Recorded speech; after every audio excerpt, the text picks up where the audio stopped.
నిఖిల్ గారు, బీఆర్ఎస్ తన ప్రభావాన్ని చూపించే ఆ స్థానాలు ఏ ఏ జిల్లాల్లో ఎక్కువగా చూపిస్తుంది? 2, కవిత అంశం ఈ ఎన్నికల్లో ఏదైనా నెగెటివ్ ప్రభావాన్ని బీఆర్ఎస్పై చూపించిందా? అలాగే మొన్న కేసీఆర్కి కూడా నోటీసులు పంపించినప్పుడు కేసీఆర్కి నోటీసులు పంపించడం అనేది కాంగ్రెస్ పార్టీ పైన కొంత వ్యతిరేకత చూపిస్తుంది. బీఆర్ఎస్కి ఇది సెంటిమెంట్గా మారుతుందని అనుకున్నారు. కానీ ఆ ప్రభావం ఎక్కడ కూడా కనిపించినట్టుగా అనిపించట్లేదు. సో ఫోన్ ట్యాపింగ్ అంశం కావచ్చు, నోటీసులు పంపించడం కావచ్చు, ఇవన్నీ. యాక్చువల్‌గా ఫీల్డ్‌లో మా అబ్జర్వేషన్ పరిశీలించినప్పుడు నెరేటివ్స్ గానీ, కాంగ్రెస్‌కు, బీఆర్ఎస్ గానీ, బీజేపీ గానీ రైట్ నెరేటివ్స్ సెట్ చేయలేకపోయిందండి హానెస్ట్‌గా చెప్పాలంటే.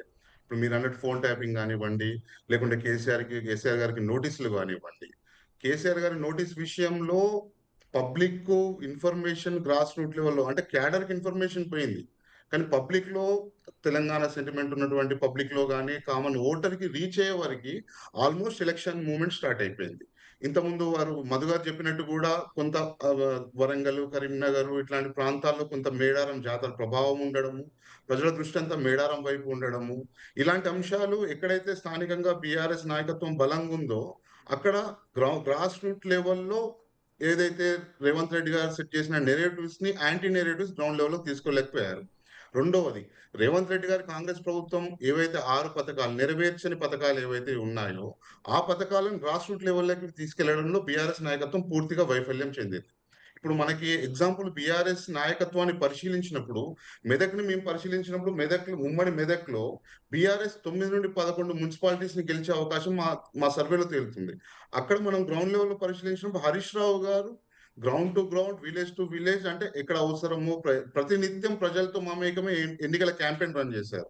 అంటే నాయకత్వం బీఆర్ఎస్ నాయకత్వం ఎక్కడైతే స్ట్రాంగ్‌గా పబ్లిక్‌లోకెళ్ళిందో అక్కడ ఖచ్చితంగా కాంగ్రెస్‌కు పోటీ ఇస్తున్నది.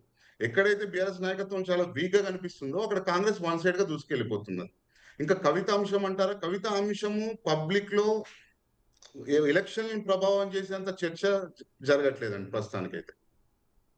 ఓకే. అంటే కవిత అంశం బీఆర్ఎస్పై నెగిటివ్ ప్రభావాన్ని ఏం చూపించలేదా? ప్రస్తుతానికైతే పబ్లిక్‌లో డిస్కషన్ ఉంది గానీ, అది కంప్లీట్ బీఆర్ఎస్‌కు యాంటీ వేవ్ తీసుకొచ్చేంత సిట్యుయేషన్ అయితే ఇంక గ్రౌండ్ లెవెల్‌లో బజ్ క్రియేట్ కాలేదండి.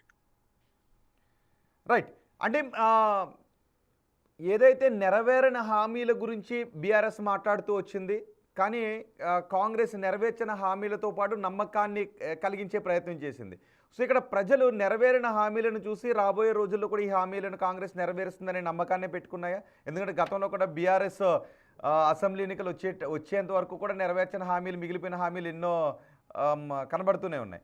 సో ఇక్కడ ఈ హామీలను నెరవేరవు అనే బీఆర్ఎస్ మాటలను పెద్దగా పట్టించుకోలేదా జనాలు?